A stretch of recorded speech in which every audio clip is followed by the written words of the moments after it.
अस्सलाम वालेकुम बच्चों। तो आज के लेक्चर में हमारा जो टॉपिक है वो ट्रांसपोज ऑफ मैट्रिक्स, ठीक है।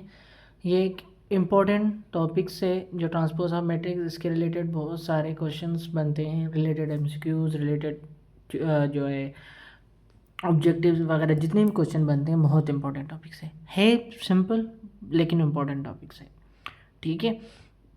अब पहली पॉइंट डिस्कस करते हैं। अब ट्रांसपोज ऑफ मैट्रिक्स बेसिकली होता क्या है, कुछ इतना बड़ा मसला नहीं है, इसके अंदर कोई जादू वादू कुछ भी नहीं है। सिंपल सी चीज़ है कि हमारे पास जो रोज़ हैं उनको कन्वर्ट कर देना है कॉलम में, जो कॉलम हैं उनको कन्वर्ट कर देना है रोज़ में, बस इतना ही करना होता है, उससे ज़्यादा कुछ भी नहीं करना है, ठीक है। जस्ट हमें क्या करना होता है, इंटरचेंज करना होता है कि रोज़ को कॉलम में और कॉलम को रोज़ के अंदर, बाकी कुछ भी नहीं करना है हमें, ठीक है। लेट्स सपोज हम करते हैं, इस एग्जांपल दिया हुआ है, हमने लिया हुआ है अपने बुक से, ठीक है। उसी को कर देंगे। लेट्स सपोज हमारे पास ये मैट्रिक्स दिया हुआ है, तो हम अगर नोट करें तो हमारी रो क्या है, ये रो 1, ये क्या हुई रो 2, ठीक है। अब इसी रो को पहले क्या कर देते हैं, कॉलम में कन्वर्ट कर देते हैं। क्या कर देते हैं, कॉलम में कन्वर्ट, मतलब 1 को 1 पोजीशन पे आए, 2 यहाँ पर आ गया, 3, तो फर्स्ट रो को फर्स्ट कॉलम में कन्वर्ट कर दी, सेकंड रो को सेकंड कॉलम में कर दो, तो क्या हो गया, 0 को इधर ले आओ, 5 को एंड 7 को, बस ये आपका बन गया, ठीक है।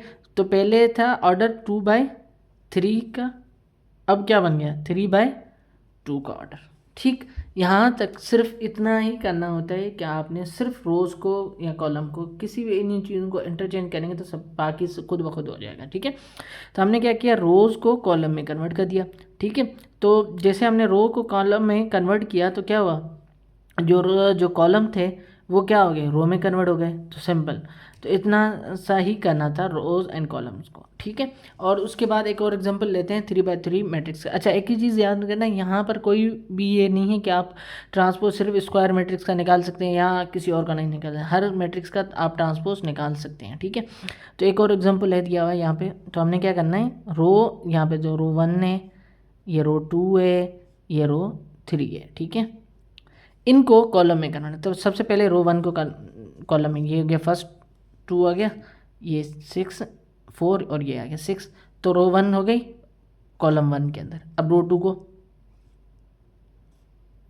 ठीक है, इसी तरह आपने, तो ये आपका जो है 3/3 मैट्रिक्स में कन्वर्ट हो गया, ठीक है। आई होप कि यहाँ तक चीज़ें आपको क्लियर हो चुकी हैं। कि अब थोड़ी सी और चीज़ें डिस्कस कर लेते हैं, ठीक है। क्या हमने बोला है, रोज़ एंड कॉलम को इंटरचेंज करना है, ठीक है। उसके बाद अगर हम जो है ट्रांसपोज निकालते हैं तो उसको डिनोटेड किससे किए जाते हैं, ए ऑफ, इसको पढ़ते हैं ए ट्रांसपोज, ठीक है। ए के ऊपर पावर जो है के साइन के हिसाब से टी जो है पावर फॉर्म है, ठीक है। तो इसको ऐसे लिखते हैं। जब हमने नोट करें तो हमारे पहले ऑर्डर क्या था, 2/3 था ट्रांसपोज से पहले। जब ट्रांसपोज किया क्या हुआ, 3/2, यानी पहले जो एम एन था, फिर क्या बन गया एन इंटू एम बन गया, ठीक है। क्या हुआ, जो आपका तो एम था वो एन में कन्वर्ट हो गया, एन था वो एम में आ गया, ठीक है। तो इसी तरह हमने इनका ऑर्डर जो जब ए ट्रांसपोज करने के बाद वो जो आपको जनरल ऑर्डर होगा वो n/m होगा, ठीक है।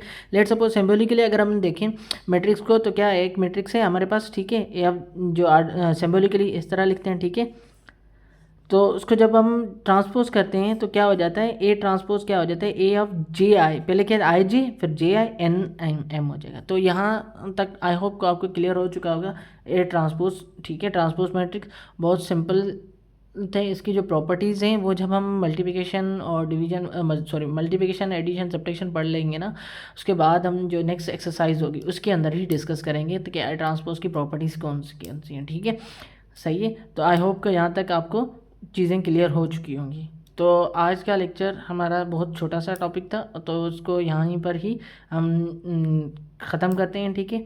फिर मिलेंगे हम नेक्स्ट लेक्चर के अंदर, ठीक है। अल्लाह हाफ़िज़।